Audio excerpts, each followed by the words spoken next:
మీ business ఏదైనా మీ ఊర్లో promotion చేయాలంటే అది సుమన్ టీవీతోనే సాధ్యం. ఇప్పుడే సంప్రదించండి.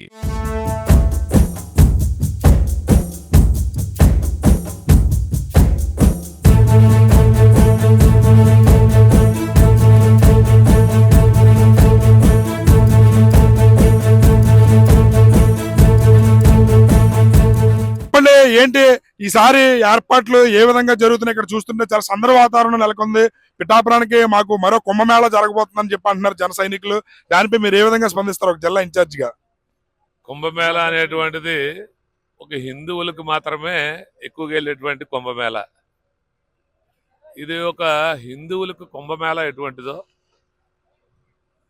క్రిస్టియన్స్కి క్రిస్టమస్ ఎలాంటిదో, ముస్లిమ్స్కి రంజాన్ ఎలాగో, ఒక రంజాను, ఒక కుంభమేళ, ఒక క్రిస్టమస్ కలిపితే ఏ విధంగా ఉంటుందో అలాంటి ఆవిర్భావ సభ రేపు మార్చి 14వ తేదీ నాడు జరగబోతా ఉంది. కులాలకి మతాలకి అతీతంగా జరగబోయేటువంటిదే జనసేన ఆవిర్భావ సభ అనేటువంటిది ఈ సందర్భంగా తెలియజేసుకుంటూ, అంచనాలకు మించి ఈరోజు ప్రజలు రాబోతా ఉన్నారు.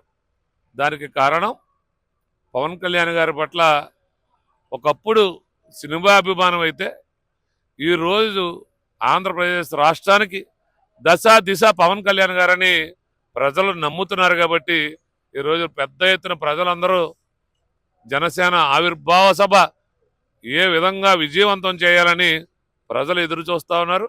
ఈరోజు 2 తెలుగు రాష్ట్రాల్లోనే కాదు, దేశం యావత్తు కూడా జనసేన ఆవిర్భావ సభ ఏ విధంగా విజయవంతం అవుతుందనేటువంటిది ఎదురు చూస్తా ఉన్నారు. అయితే ఒకవైపు మీరు ఆవిర్భావ సభలో మంచి ఉత్సాహంగా ఉంటుండగా, మరొక శుభవార్త, నాగబాబు గారికి ఎమ్మెల్సీగా ఈ రోజు నామినేషన్ వేయడం జరిగింది. ఒక సీనియర్ జనసేన నాయకుడిగా ఎప్పటి నుంచో మెగా ఫ్యామిలీతో మీకున్న అనుబంధం అందరికీ తెలిసిందే. దానిపై మీరు ఏ విధంగా ఫీల్ అవుతున్నారు సార్? మేము నాగబాబు గారు మా జనసేన పార్టీకి ప్రధాన కార్యదర్శిగా పనిచేస్తూ వచ్చారు. ఆయన పదవులు ఆశించే వ్యక్తి కాదు నాగబాబు గారు. మేమందరం అయితే జనసేన పార్టీ నాయకులు కానీ, కార్యకర్తలు కానీ, జన సైనికులు కానీ, వీర మహిళలు కానీ, మేమందరం కూడా నాగబాబు గారు కేంద్రంలో రాజ్యసభకు వెళ్ళి అక్కడ కేంద్ర మంత్రి అవుతారని మేమందరం ఆశించాం.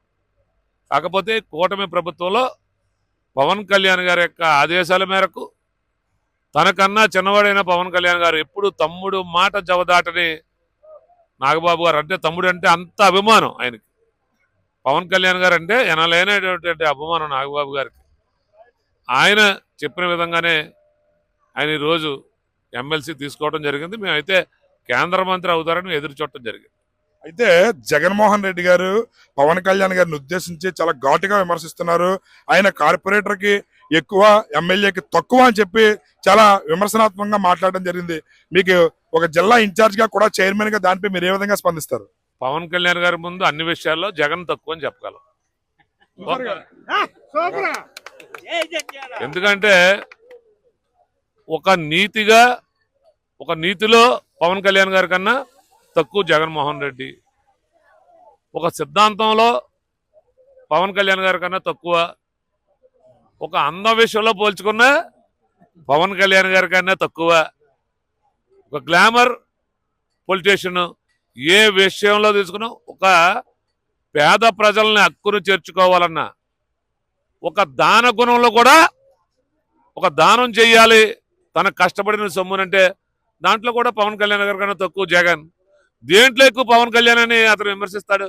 అందుకని మేము జగన్ పెద్ద పట్టించుకోవట్లేదు. కాకపోతే ఒకప్పుడు ఆంధ్రప్రదేశ్ రాష్ట్రం ఒక జనసేన పార్టీ కార్యకర్త, ఒక నిబద్ధత కార్యకర్తగా ఆంధ్రప్రదేశ్కి ముఖ్యమంత్రి చేశాడు. అది ఎలా నెగ్గాడు, ఏంటి, ఏ విధంగా నెగ్గాడు, మోసం చేశాడా, దగ చేశాడా, లేకపోతే ప్రజలను ఏ విధంగా వసుపరుచుకోవడం అనవసరం, ముఖ్యమంత్రి చేశాడు, గౌరవ విద్యారంగం.